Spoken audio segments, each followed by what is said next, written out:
Welcome to Kevin Makes Cool Things. I'm Kevin, and today I am making a fake book box. Like most responsible adults, I got magic cards for Christmas, so I want to make myself a stylish new deck box for my commander deck. I'm going to keep this video pretty general, so you can modify these designs to hold other types of cards, gaming pieces, or any other nerdy accessories you might want a stylish container for.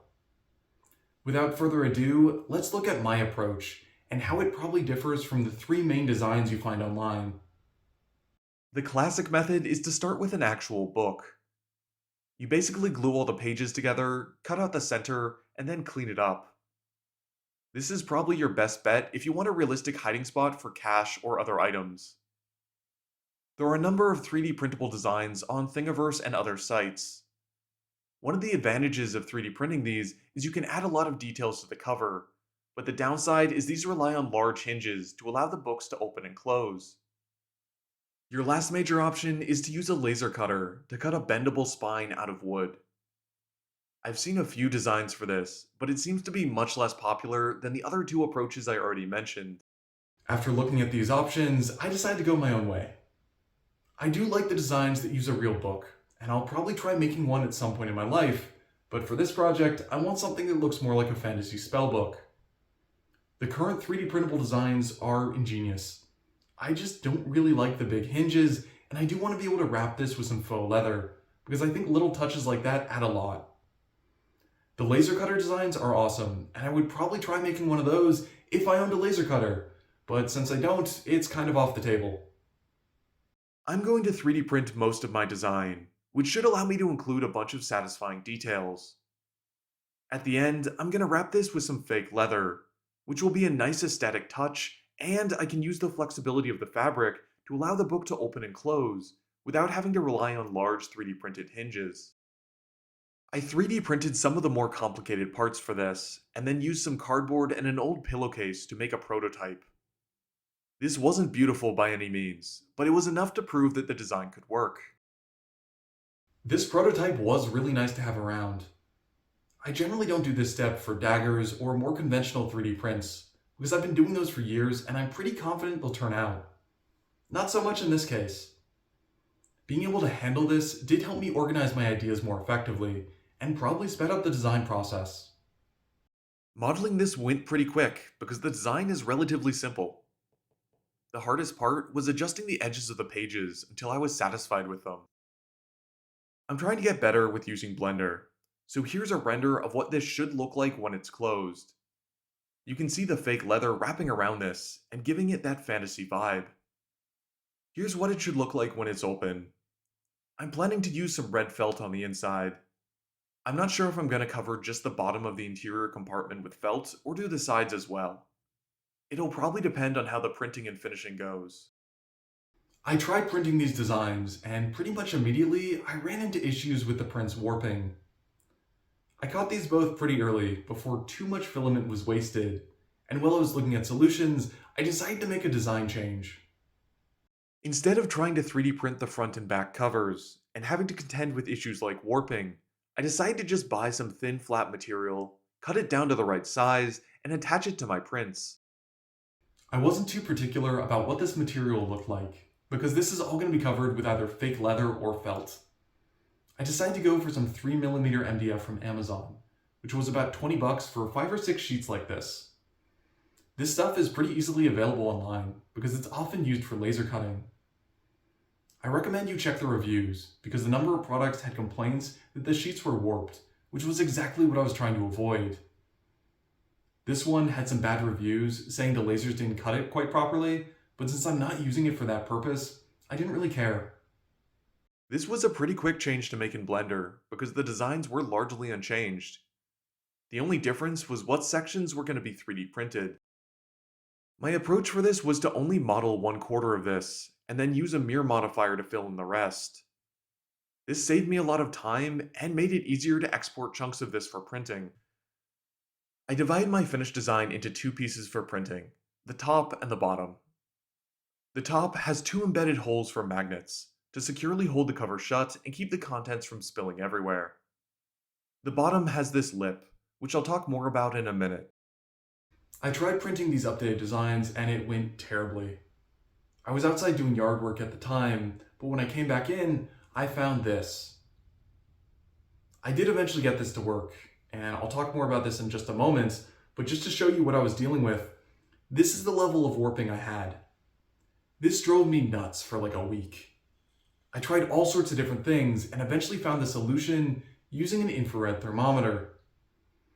This is really obvious in hindsight, but I never actually checked that the temperature of my heated bed was the same temperature reported by the software. I checked, and it turns out that instead of 70 degrees Celsius, it was only in the mid 50s.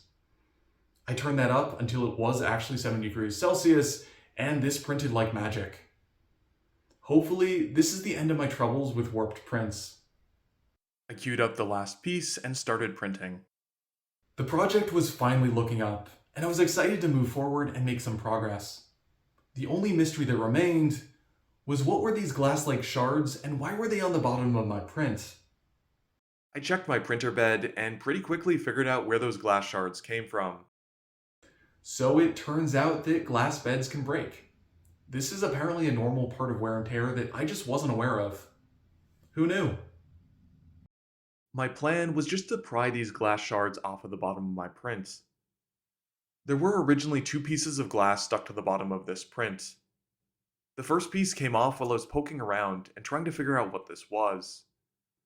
I decided to try prying the other piece off with a knife, figuring it would just come away really easily. This turned out to be a huge mistake. I did get this off, but it broke into a bunch of little pieces. I didn't end up cutting myself, at least not that I'm aware of yet, but this ended up being way more dangerous than I expected. In future, I'm not going to mess around with anything like this, and I'll just reprint the part. I used a 10mm drill bit to clear out the holes for the magnets. A couple of months ago, I spent maybe 20 bucks and got a set of metric drill bits. It has been a game changer for trying to embed magnets, small screws, or anything else which is normally measured in millimeters into my prints. I used two-part epoxy to attach all the pieces together, and it was eventful. While test fitting the magnets in the holes, I got them stuck, so I ended up leaving them there and just applying some two-part epoxy over top. These pieces generally go together pretty well because I use a glass bed, so they're very flat and fit together nicely. I decided to use zip ties to hold this together while drying, which is a trick I use on daggers or any other prints where there's not flat surfaces I can clamp against. Unfortunately, I ended up using zip ties that were too short, so I had to scramble to get longer ones. I decided to take off one of my gloves to help with this process, which was a mistake. I did manage to get the zip ties on, but while maneuvering this around, I put my ungloved thumb into one of the magnet holes and got it covered in two-part epoxy. I took an unplanned break from gluing to frantically wash my hands. After giving the two-part epoxy a chance to dry, I did a quick pass with my Dremel tool to address any of the larger imperfections, and then moved on to applying wood filler. As part of this, I covered over the magnets, which were depressed into the print, so after this dries and I do some sanding, they should no longer be visible. After sanding that first round of wood filler, I ended up going back and applying a little bit more, just to clean up the details.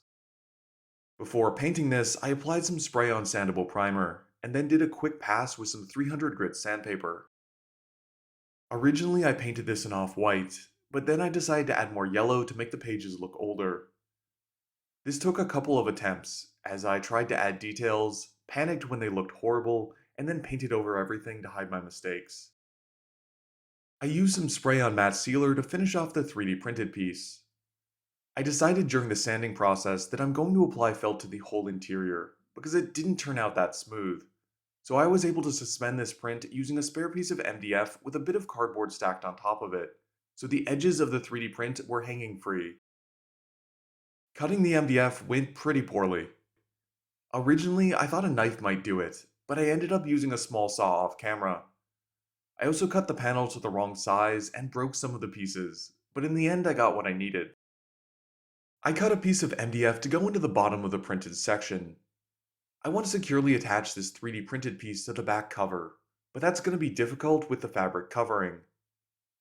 That lip I added was 2mm deep, and the MDF is 3mm high, so I can use that difference to go past the fabric and attach directly to the MDF without wrecking the fabric exterior. I also embedded magnets in the top cover. They're 3 mm high, the same height as the MDF, so they fit in really nicely. I started adding felt to the interior. This ended up being a lot messier than I expected. I think that's because most of my experience was with my Artifact Trove box from Stardew Valley, which was a lot smaller. I laid out the two MDF covers on a piece of fake leather.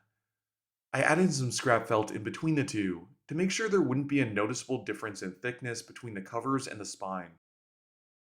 After finishing with the leather exterior, I placed the felt interior and the 3D printed section. All that was left was to let everything dry.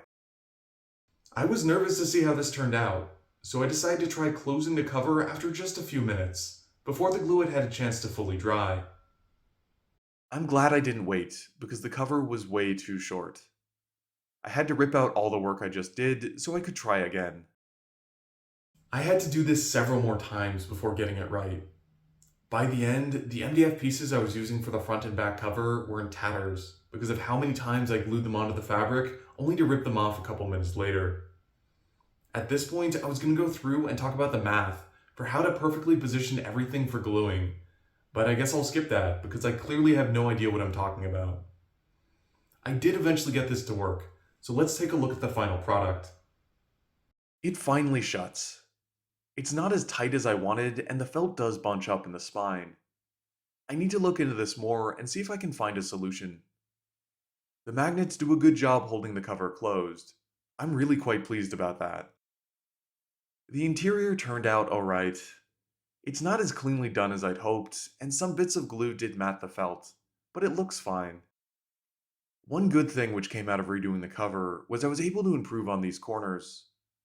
These are really tricky because it's hard to gauge how much fabric you need to wrap the corners nicely. I messed up 3 out of 4 on my first version. When I redid this, I went really slowly, cutting 1 to 2 millimeters at a time and testing the folds. It paid off, and all of these corners look pretty good. I'm pretty happy with how this turned out. It did take a lot longer than I was expecting, largely due to the issues I had with the glass bed, and some of the details could be a little bit crisper, but it is really interesting to see an original design like this come to life. Originally, I planned to do this as a 2-part video, with this installment focusing on how to make a basic book box, and then the sequel going into detail about how to make a larger version, with custom storage for my commander deck, tokens, life counter, etc. I didn't get to that this month, but I do plan to do it in the future, so if you're interested in seeing that or following any of my other work, go ahead and subscribe to the channel. If you want to make your own, I'll post the files for this on Thingiverse. There'll be a link in the video description. If you enjoyed this video, then go ahead and give it a like. And if you have any ideas for how I could improve this design for the future, please leave me a comment.